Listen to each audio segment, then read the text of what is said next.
The Mexican Mafia calls itself La M, a name that carries weight far beyond the prison yards where it was born. To outsiders, it is often described as a brotherhood, an unbreakable alliance bound by blood, loyalty, and silence. Inside the California prison system, however, that image fractures under scrutiny. What appears to be unity is often survival. What looks like loyalty is frequently fear. And what is spoken of as brotherhood is, in reality, a rigid hierarchy enforced through violence, obedience, and calculated betrayal. Within this world exists Manuel Indio Borquez, a man whose name surfaces not through loud notoriety, but through quiet influence. He is not widely known outside law enforcement files, inmate whispers, and crime chronicles, yet among those who study La M's inner workings, his name carries significance. Bojorquez represents a generation of Mexican Mafia members who learned early that power does not require freedom, and leadership does not require visibility. The Mexican Mafia was never designed to be sentimental. Founded in the late 1950s inside California prisons, La M emerged as a response to racial division and institutional neglect. What began as protection quickly evolved into control. Over decades, the gang refined its structure into something resembling a criminal governing body, issuing orders, collecting taxes, authorizing violence, and enforcing discipline across prisons and streets alike. Brotherhood in this system was conditional. Loyalty was earned, tested, and revoked without warning. Manuel Indio Borquez entered this world knowing the rules were unwritten but absolute. Membership in La M is not a matter of association, it is a lifetime sentence regardless of parole status. Once inducted, a member's identity dissolves into the organization. Personal ambition becomes secondary to collective power, and individual survival depends on strict adherence to the code. For men like Bojorquez, respect was not granted by charisma or noise, but by reliability, by proving useful, disciplined, and willing to enforce decisions that others would not. Yet even at the highest levels, La M is plagued by contradiction. While its ideology promotes unity among members, internal fractures are inevitable. Informants, power struggles, and shifting alliances erode trust from within. Reports and testimonies have increasingly highlighted the absence of true brotherhood, revealing an organization where senior figures quietly maneuver against one another. In this environment, a man like Bojorquez does not rise by accident. He survives by understanding when to speak, when to remain silent, and when to act through others. Bojorquez's name has appeared alongside other prominent Mexican Mafia figures in discussions that challenge the gang's self-mythology. In particular, comparisons to figures such as Larry Castillo underscore a broader truth. Even among the elite, loyalty is transactional. The same system that elevates a member can just as efficiently erase him. Green lights, orders authorizing assault or murder, can be issued with the same detachment as administrative decisions. Brotherhood ends where perceived weakness begins. Inside prison walls, power operates invisibly. Orders are passed through coded messages, trusted intermediaries, and street-level enforcers who may never meet the men they serve. Bojorquez's influence, like that of many senior IME members, is rarely direct. Instead, it is felt through outcomes, through violence that appears spontaneous, but is anything but, through discipline imposed without explanation, through silence that speaks louder than threats. This is the paradox at the heart of La M. It demands absolute loyalty, yet offers none in return. It promises protection, yet thrives on internal fear. For men like Bojorquez, navigating this landscape requires constant calculation. Every relationship is provisional. Every alliance is temporary. Survival depends not only on strength, but on perception, how others view your usefulness, your resolve, and your potential liability. Documentaries and crime investigations that examine the Mexican Mafia increasingly focus on this internal decay. The public narrative of a unified criminal empire is giving way to a more unsettling reality. An organization sustained not by brotherhood, but by control. Manuel Indio Borquez stands as a case study in this reality. A man shaped by an institution where loyalty is enforced, not felt, and where power is exercised quietly, relentlessly, and without mercy. As this story unfolds, the question is not simply who Bojorquez is, but what he represents. Is he a true believer in La M's code, or merely a survivor of it? Does his influence signify stability within the organization, or is it evidence of a system eating itself from the inside? To understand Manuel Indio Borquez, one must first strip away the mythology of brotherhood and confront the machinery beneath it. Because inside the Mexican Mafia, brotherhood is not a bond, it is a test, and not everyone passes.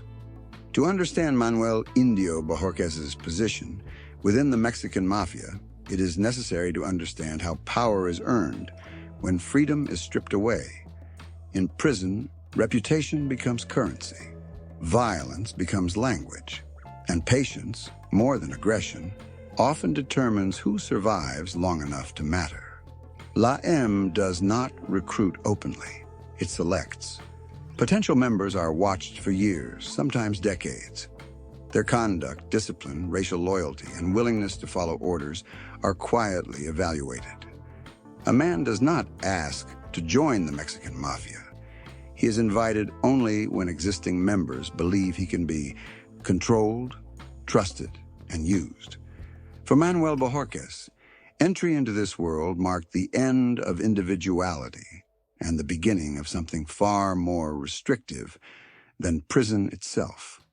Bojorquez came up during a period when the Mexican Mafia was already deeply entrenched within California's correctional system.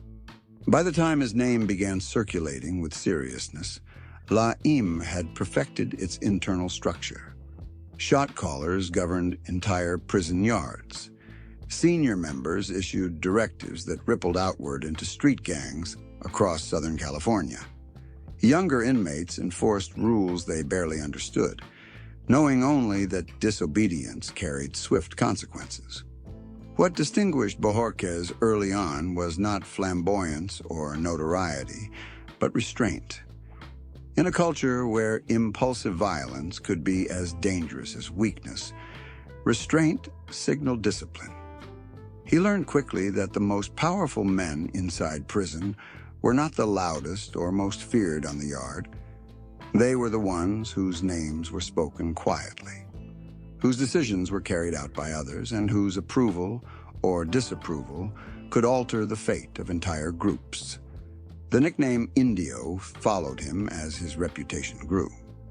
In prison culture, a name is more than an identifier. It is a signal. It reflects how others perceive you, how they remember you, and how they speak of you when you are not present. Bojorquez's name became associated with reliability and alignment with La M's interests. That association alone was enough to elevate his standing.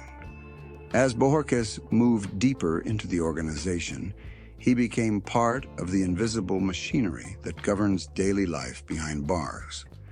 La M operates through a strict racial and territorial code. Hispanic inmates on many yards fall under its authority, whether they consent or not.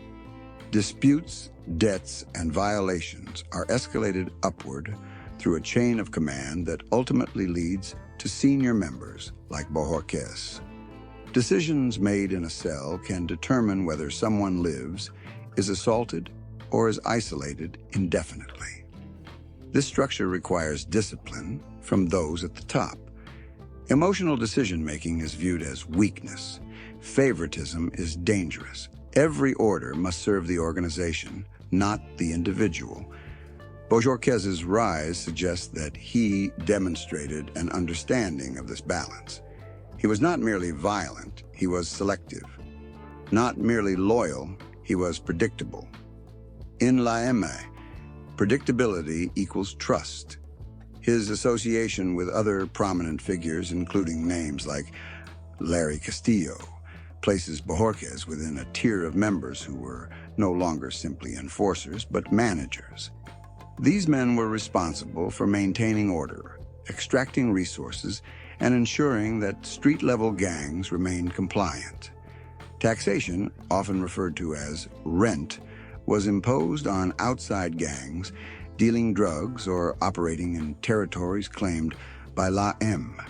Failure to pay could result in attacks inside prison, retaliation on the streets, or both.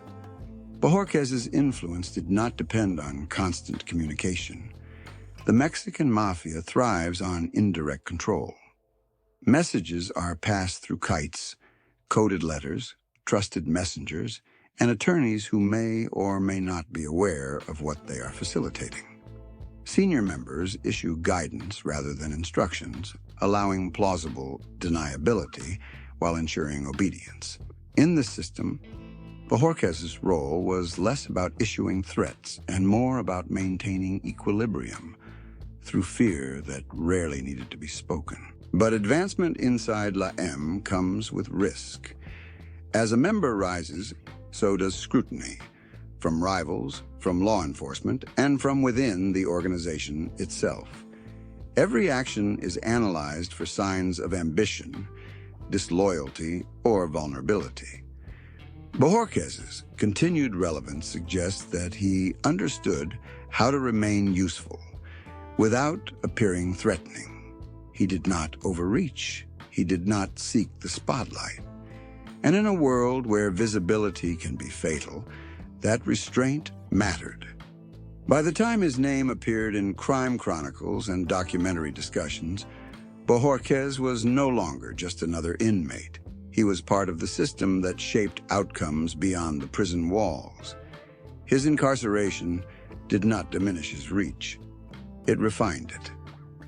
Like many senior MA figures, confinement forced him to adapt, to rule through influence rather than force, through reputation rather than presence. Yet even as Bojorquez consolidated his position, the environment around him was changing. Increased surveillance, federal prosecutions, and the growing use of informants began to destabilize long-standing power structures. Trust became scarcer. Paranoia increased, and the very qualities that once ensured survival, silence, distance, caution, became necessities rather than strategies. Manuel Indio Borquez rose not because he defied the system, but because he mastered it. He understood that inside La M, power is not seized, it is allowed, and it can be withdrawn just as quietly as it is given.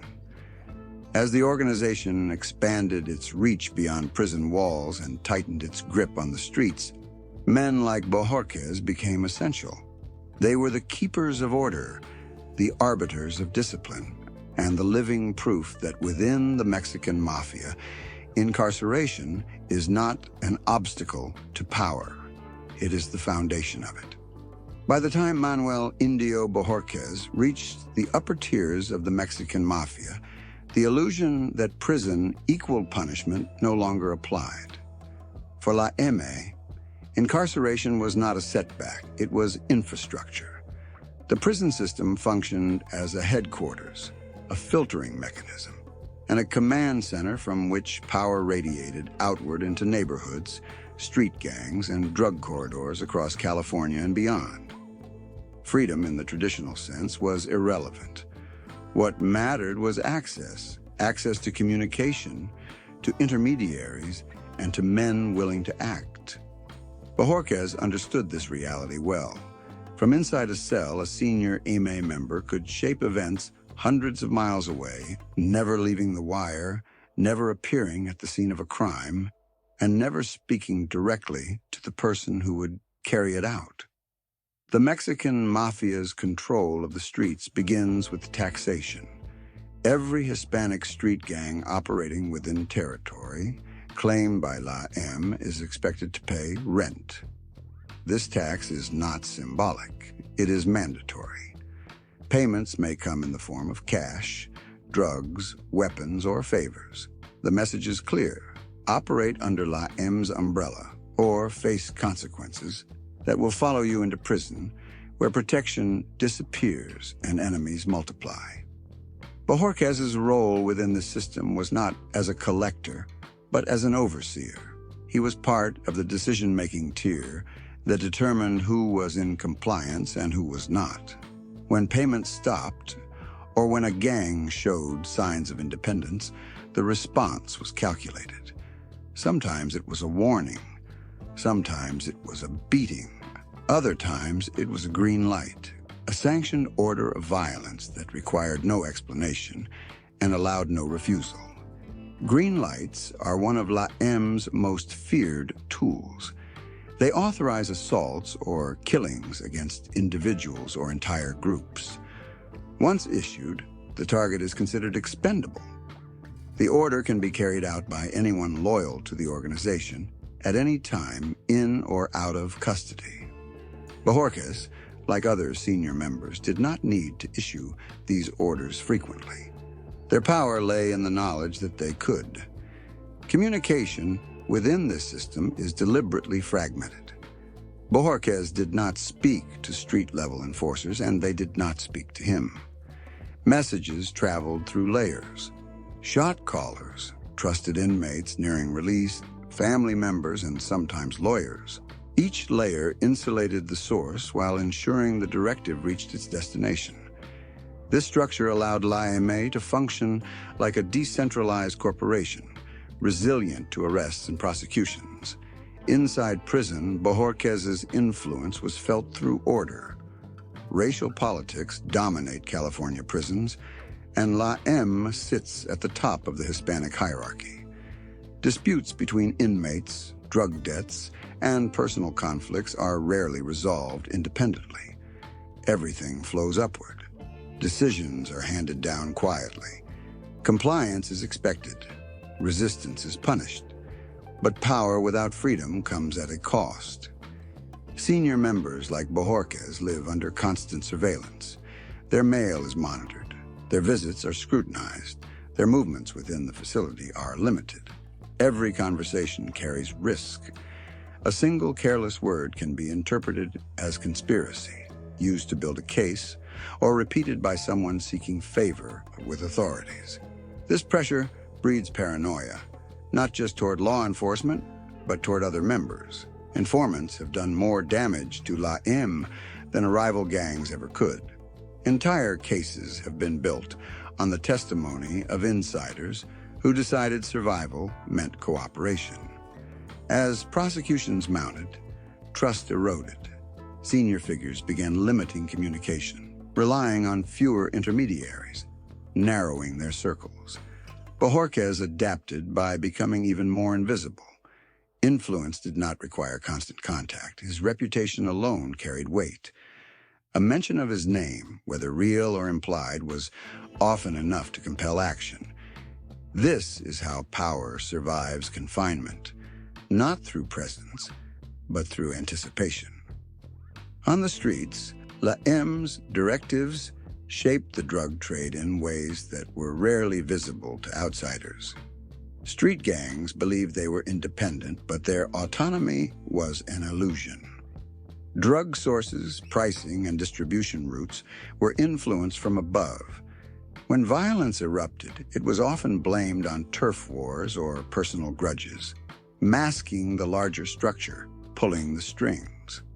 Bojorquez's incarceration status did not diminish his relevance to these operations. In some ways, it enhanced it.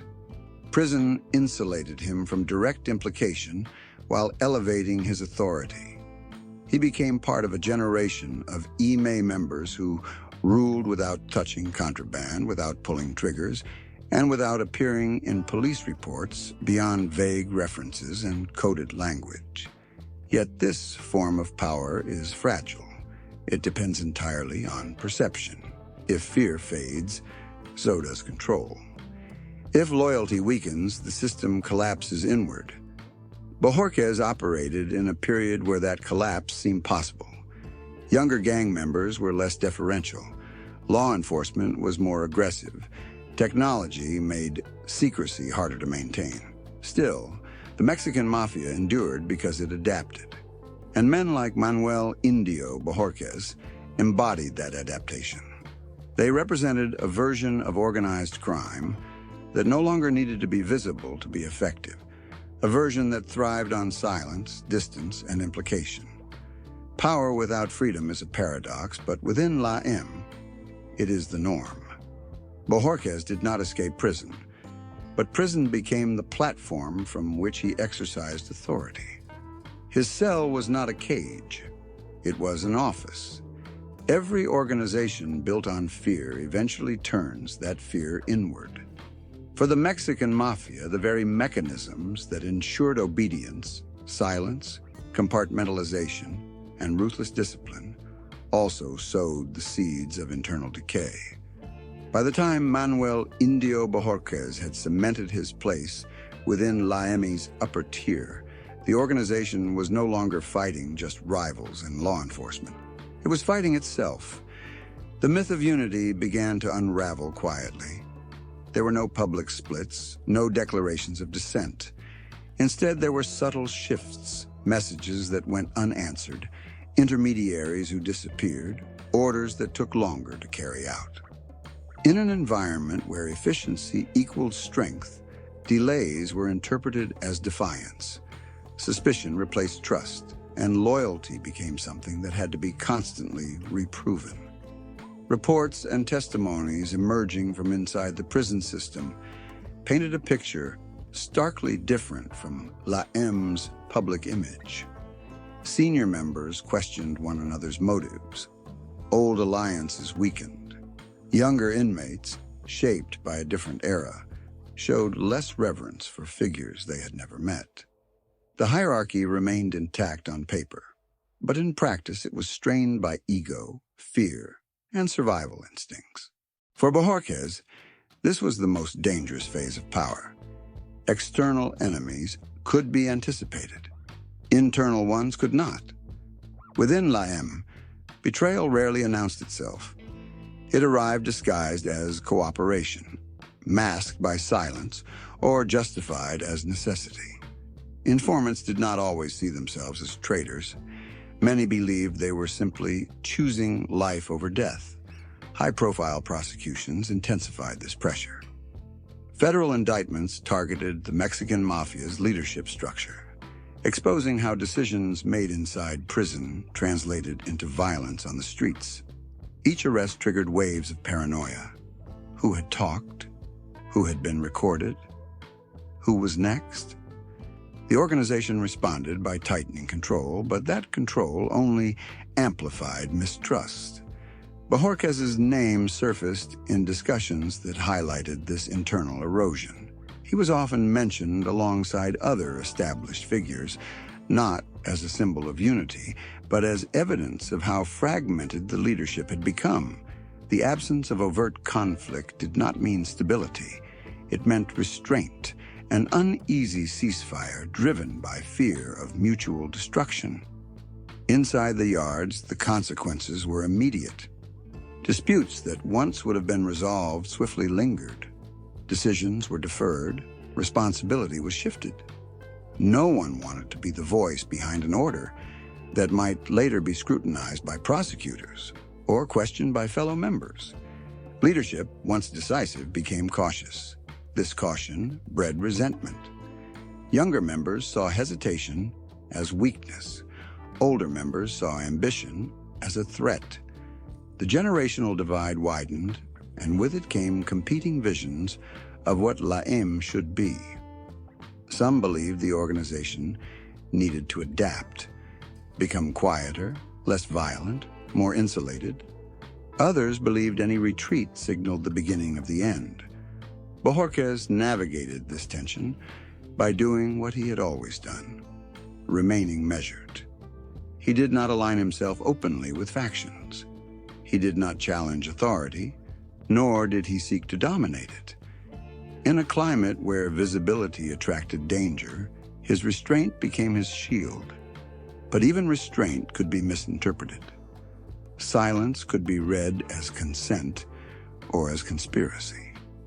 The concept of brotherhood, once central to Laim's identity, became increasingly hollow. Members who had shared cells, histories, and enemies now viewed one another through the lens of liability. Trust was no longer assumed, it was negotiated. And negotiations in this world were often settled through violence. Green lights began to feel less strategic and more reactionary. Some were issued to eliminate genuine threats. Others appeared to be preemptive, moves designed to remove potential informants before they could speak. Each act of internal violence weakened the organization's cohesion, even as it reinforced its reputation for brutality. For Bojorquez, survival depended on understanding this shift. The rules had not changed, but their application had. Loyalty was no longer about shared ideology. It was about risk management. Who could you afford to trust? Who might trade your name for reduced time? Who had already done so? As the cracks widened, Laim's leadership faced a paradox. The more aggressively it enforced loyalty, the more it incentivized betrayal. Fear kept men in line, but it also pushed them toward cooperation with authorities as an escape.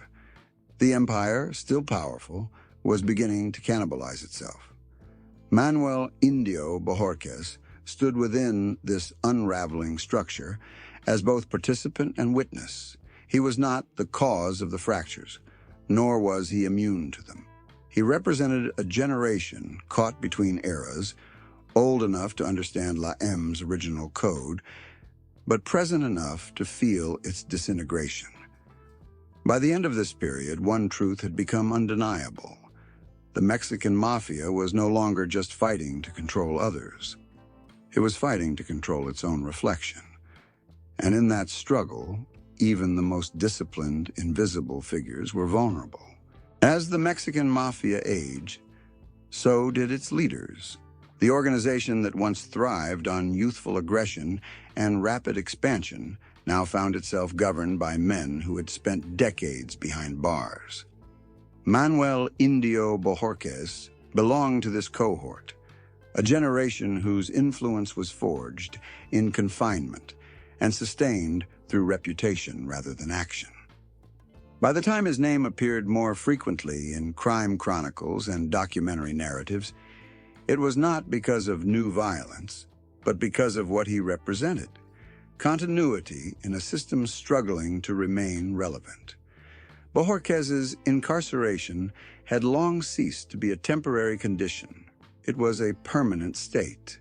Like many senior IME members, he lived under strict conditions, often isolated from the general population, monitored continuously, and limited in his ability to communicate. Yet his name still carried weight. In Laime, relevance is not measured by visibility, but by whether your absence would be noticed. Bojorquez's absence, his silence, was still felt. Younger members spoke of him with a mix of respect and distance. They knew his name, but not his face. They followed orders that could be traced back to men like him without ever hearing his voice. This abstraction of leadership allowed the Mexican Mafia to persist, even as individual members were locked away indefinitely. It also created a mythic quality around figures like Bojorquez, men who seemed omnipresent despite their confinement. This period marked a transition for Laime. The streets were changing, law enforcement tactics evolved. Federal prosecutions targeted not just individuals, but entire networks. Younger gangs became more fragmented, less disciplined, and more volatile. The old model of centralized control was harder to maintain. Yet figures like Bojorquez provided a sense of stability, a link to a time when the organization's authority was unquestioned.